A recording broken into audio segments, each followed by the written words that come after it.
તો નમસ્કાર ગુજરાત, આજના તાજા સમાચાર વિશે વાત કરવામાં આવે તો સૌથી પહેલા દેવા થશે માફ, આધાર કાર્ડ ફીમાં થશે સુધારો, આ મહિને 11 દિવસ બેંકો બંધ, ગામડાઓની ખુશ ખબર, ખેડૂતોને હો લોન માફ, 6 મોટી બજેટની જાહેરાત. આ મહિને 11 દિવસ બેંકો બંધ એટલે કે જાન્યુઆરી મહિનામાં પૂરો થયો છે અને ફેબ્રુઆરી મહિનામાં શરૂઆત થઈ ગઈ છે. જો તમારી પાસે ફેબ્રુઆરી મહિનામાં બેંક સાથે સંબંધિત કોઈ મહત્વનું કામ છે તો તે આજે જ પૂર્ણ કરો, કારણ કે ફેબ્રુઆરી મહિનામાં ઘણા દિવસો સુધી બેંકો કોઈ કામ રહેશે નહીં. રિઝર્વ બેંક ઓફ ઇન્ડિયા એટલે કે ફેબ્રુઆરી મહિના માટે બેંક હોલ્ડ લિસ્ટ જાહેર કર્યું છે. ચૂંટણી પહેલા દેવા થશે માફ એટલે કે મિત્રો ખેડૂત દેવા માફ કરવાને લઈને સરકાર અને ખેડૂતના આગેવાનો વચ્ચે ફરી એકવાર મામલો ગરમાયો છે. આ વર્ષ કમોસમી વરસાદ અને બજારમાં મંદીના કારણે ખેડૂતને ભારે નુકસાન થયું છે અને ખેડૂતને પાસે જૂના દેવા ભરવા માટે પણ પૈસા નથી, જેથી ખેડૂતને દેવામાં ભરવા માટે રાહત આપવા દેવા માફ કરી દેવામાં આવ્યા છે અને ખેડૂતની સહાય આપવામાં આવે તેવી માંગ કરવામાં આવી છે. ને જ્યારે છેલ્લા 15 વર્ષ દરેક રાજ્યમાં ખેડૂતને દેવા માફ થાય છે, પણ આપણા ગુજરાતમાં કેમ થતું નથી?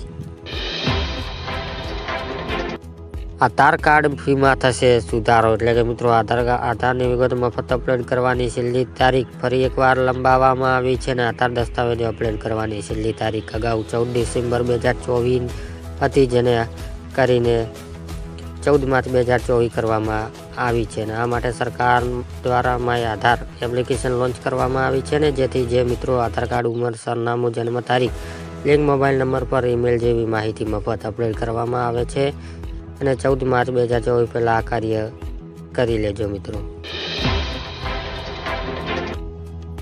ગામડાઓને ખુશ ખબર એટલે કે ગુજરાતમાં સરકાર દ્વારા હવે રાજ્યોમાં દરેક ગામોની સિંચાઈ પાણી આપવાનો એક મોટો નિર્ણય કરવામાં આવ્યો છે અને જે મુજબ હવે રાજ્યમાં દરેક ગામોની સિંચાઈ પાણી આપવામાં પિયત મંડળી રાજ્યમાં અત્યારે 300 થી 350 પિયત મંડળીઓ છે અને આ તરફ હવે દરેક ગામોની સિંચાઈ પાણી આપવા માટે પાઇપલાઇન નાખવા માટે 50 સબસિડી આપવામાં આવી છે મિત્રો.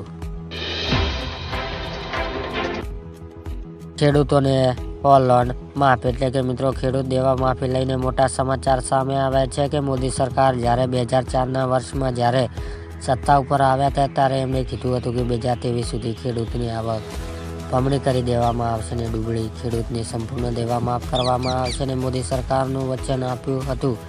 કહેવામાં આવે કે મોદી સરકારનું વચન ખૂબ જ અનુરૂપ હોય છે. મોદી સરકારનું વચન આપે તે વચન ક્યારેય ખોટું જતું નથી, પરંતુ આ વચન લક્ષ્ય હજી સુધી પૂરું થયું નથી મિત્રો. એટલે કે 2022માં ખેડૂતની આવક બમણી કરી દેવાનું વચન આપ્યું હતું. 6 મોટી બજેટની જાહેરાત એટલે કે 8000 આંગણવાડી બનાવવામાં આવશે અને 1000 નવા ટ્રાફિક પોલીસ આપવામાં આવશે અને 2500 નવી એસટી બસો ખરીદવામાં આવશે મિત્રો. અને નવી 319 એમ્બ્યુલન્સ ખરીદવામાં આવશે અને રિવેજ ફંડ લંબાઈ 38 કિમી કરવામાં આવશે અને રાજ્યમાં કોઈ નવો વેરો નાખવામાં આવે નહીં મિત્રો.